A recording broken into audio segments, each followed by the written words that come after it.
혹시 누군가 던진 말 한마디가 밤새 머릿속에서 떠나지 않아 이불 속에서 그 장면을 계속 곱씹어 본 적 있으신가요? 그리고 그럴 때마다 이렇게 생각하셨을 겁니다. 나는 왜 이렇게 예민할까? 오늘 그 생각을 완전히 뒤집어 드리겠습니다. 예민한 게 아닙니다. 그건 당신이 관계의 진심이었다는 증거입니다. 심리학은 그 상처의 진짜 원인이 어디에 있는지, 그리고 어떻게 내려놓을 수 있는지 이미 밝혀냈습니다. 직장 상사가 회의 중에 던진 한마디, 그것밖에 못해? 회의는 끝났지만 그 말은 끝나지 않습니다. 퇴근길 내내 머릿속에서 그 장면이 반복됩니다. 집에 와서도, 밥을 먹으면서도, 이불 속에 누워서도 그 말이 떠나지 않습니다. 친한 친구가 무심코 던진 말도 마찬가지입니다. 너 요즘 좀 달라진 것 같아. 별 뜻 없이 한 말이었을 겁니다. 그런데 그날 밤, 그 한마디가 머릿속에서 수십 가지 의미로 갈라집니다. 나한테 실망한 걸까? 내가 뭘 잘못한 걸까? SNS에 달린 댓글 하나도 그렇습니다. 수십 개의 좋아요보다 단 하나의 부정적인 댓글이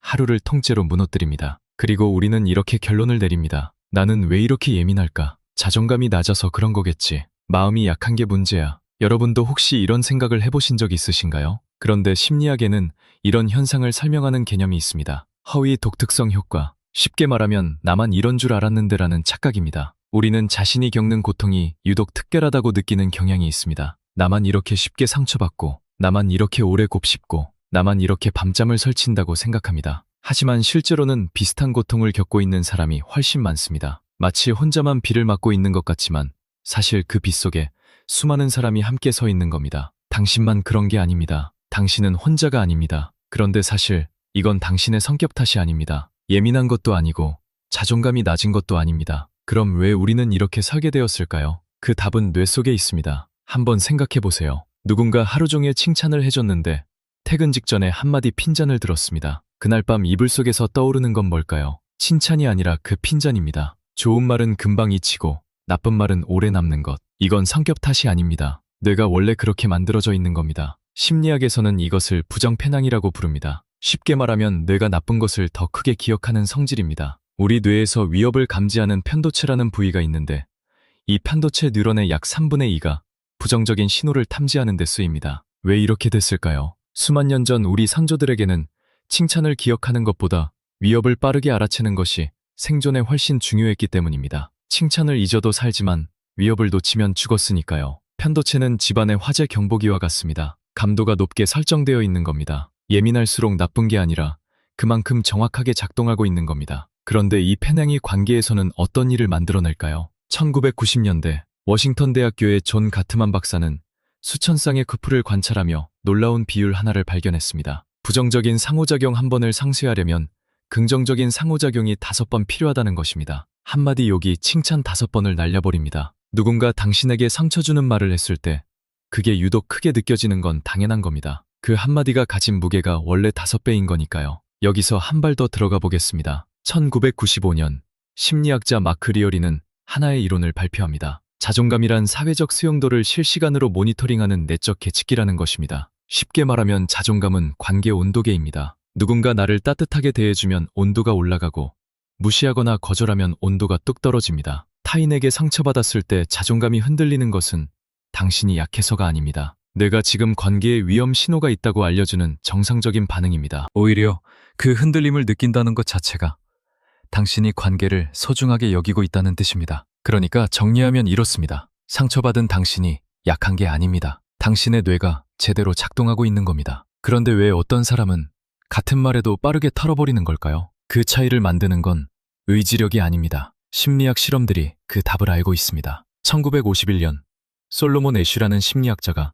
아주 간단한 실험을 했습니다. 화면에 선 하나를 보여주고 3개의 보기 중에서 같은 길이의 선을 고르라고 했습니다. 누가 봐도 답은 뻔했습니다. 그런데 방 안에 있던 7명이 하나같이 틀린 답을 말하기 시작합니다. 사실 이 7명은 모두 실험에 미리 짜여진 사람들이었습니다. 진짜 참가자는 단 1명. 그 1명은 어떻게 했을까요? 놀랍게도 75%의 참가자가 최소 한 번은 틀린 줄 알면서도 다수의 답을 따라갔습니다. 자기 눈을 믿지 못해서가 아닙니다. 혼자만 다르게 보일까봐, 혼자만 틀릴까봐, 그 자리에서 튀어나올까봐 두려웠던 겁니다. 이 실험이 말해주는 건 단순합니다. 우리에게는 집단에 소속되고 싶은 원초적인 욕구가 있다는 것입니다. 타인의 말에 상처받는 것도 같은 뿌리에서 나옵니다. 그 말 한마디가 무서운 게 아닙니다. 그 말 때문에 내가 이 관계에서 이 집단에서 밀려날 수 있다는 신호로 뇌가 읽는 겁니다. 그래서 그렇게 오래 남는 겁니다. 여러분의 경험과 연결해서 생각해 보세요. 회의 중에 상사가 던진 한마디가 밤새 머릿속에서 떠나지 않았던 이유.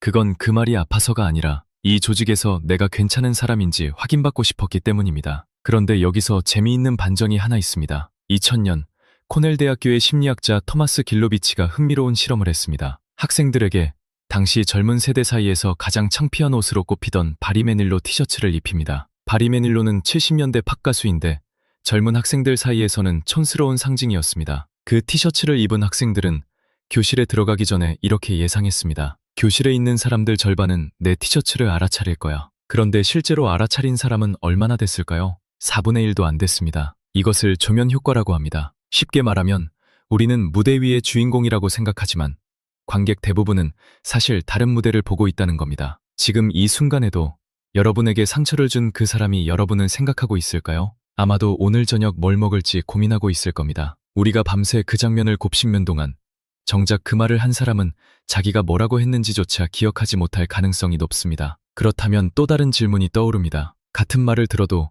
어떤 사람은 조금 신경 쓰다가 넘기는데 어떤 사람은 며칠째 잠을 설칩니다. 이 차이는 어디서 오는 걸까요? 1996년 심리학자 다우니와 펠드만이 밝혀낸 개념이 있습니다. 거절 민감성. 쉽게 말하면 거절을 먼저 읽는 성향입니다. 어릴 때 부모에게 자주 무시당했거나 또래에게 따돌림을 받았거나 사랑받기 위해 무언가를 증명해야 했던 경험이 반복되면 뇌는 하나의 생존 전략을 만들어냅니다. 모호한 상황에서 거절의 신호를 먼저 읽는 것입니다. 상대가 그냥 피곤해서 짧게 대답한 것일 수도 있는데 나한테 화가 났나 봐라고 해석합니다. 문자에 이모티콘이 없는 것만으로도 나를 싫어하나라고 느낍니다. 이것은 성격이 예민한 게 아닙니다. 살아오면서 만들어진 보호막입니다. 한때는 자신을 지키기 위해 꼭 필요했던 전략입니다. 그리고 여기서 한 가지 더 알아야 할 것이 있습니다. 착한 사람이 더 상처받는 진짜 이유입니다. 혹시 주변에서 이런 말을 들어보신 적 있으신가요? 너는 왜 그렇게 참아? 싫으면 싫다고 하지 그래? 그런데 참는 게 아닙니다. 참을 수가 없어서 참는 게 아니라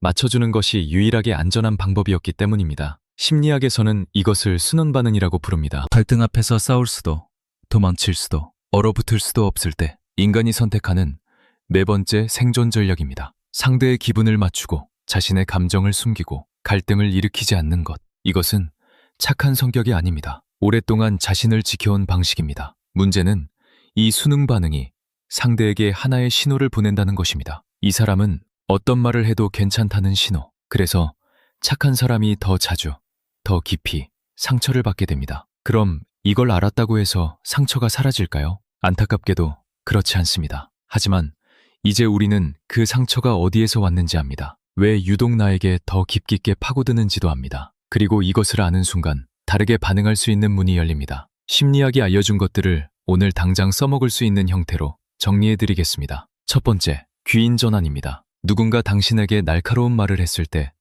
우리의 뇌는 자동으로 이렇게 해석합니다. 내가 뭔가 잘못했나 보다. 이것을 심리학에서는 내적 귀인이라고 합니다. 모든 원인을 자기 안에서 찾는 겁니다. 이 방향을 바꿔보세요. 저 사람이 오늘 힘든 하루를 보냈나 보다. 같은 상황을 다른 시각으로 보는 연습. 이것을 인지 재구성이라고 합니다. 실제로 이 방법을 사용하면 뇌에서 스트레스를 감지하는 편도체의 활성이 줄어들고 감정을 조절하는 전전두엽의 기능이 올라간다는 것이 실험으로 확인되었습니다. 상처받은 직후에 속으로 한 번만 물어보세요. 저 말이 정말 나에 관한 건가? 아니면 저 사람의 하루에 관한 건가? 두 번째, 조명 효과를 역으로 이용하는 겁니다. 앞서 말씀드린 것처럼 우리는 타인이 나를 주목하는 정도를 실제보다 훨씬 크게 느낍니다. 그런데 이건 반대로도 성립합니다. 나에게 상처를 준 그 사람도 지금쯤 그 장면을 기억하지 못할 가능성이 높습니다. 당신이 밤새 곱씹고 있는 그 한마디를 말한 사람은 아마 지금 저녁 메뉴를 고민하고 있을 겁니다. 상처받은 기억이 올라올 때마다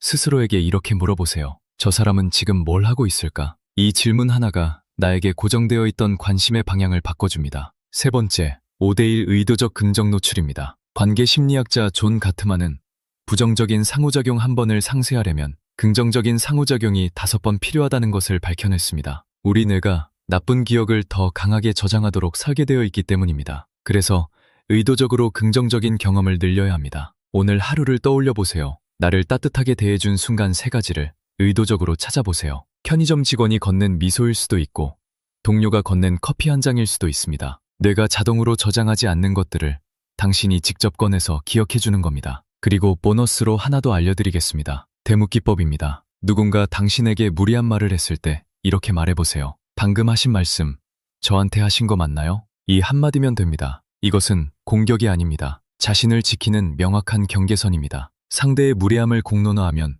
책임은 자연스럽게 상대에게 돌아갑니다. 참는 것만이 답이 아닙니다. 조용하지만 분명하게 선을 긋는 것도 자신을 지키는 방법입니다. 상처는 비처럼 내립니다. 우산을 쓴다고 비가 멈추는 건 아닙니다. 하지만 비 맞는 시간을 줄일 수는 있습니다. 이 세 가지가 처음에는 어색할 수 있습니다. 하지만 오늘 딱 한 가지만 먼저 시작해보세요. 그 작은 시작이 당신의 뇌를 바꾸기 시작할 겁니다. 오늘 우리는 하나의 진실을 확인했습니다. 타인의 말에 상처받는 것은 당신이 예민해서도 자존감이 낮아서도 아닙니다. 그건 당신의 뇌가 정상적으로 작동하고 있다는 증거이고 당신이 관계에 진심이었다는 증거입니다. 오늘 밤 잠들기 전에 딱 한 가지만 해보세요. 오늘 하루 나를 따뜻하게 대해준 순간 세 가지를 떠올려 보는 겁니다. 편의점에서 건네받은 미소, 동료가 건넨 커피 한 잔, 혹은 누군가가 내 이야기를 끝까지 들어준 그 순간. 그 작은 기억들이 뇌의 부정 편향을 조금씩 바꿔놓습니다. 오늘 영상을 보면서 어떤 순간이 떠오르셨나요? 타인의 말에 가장 많이 상처받았던 상황이 있으시다면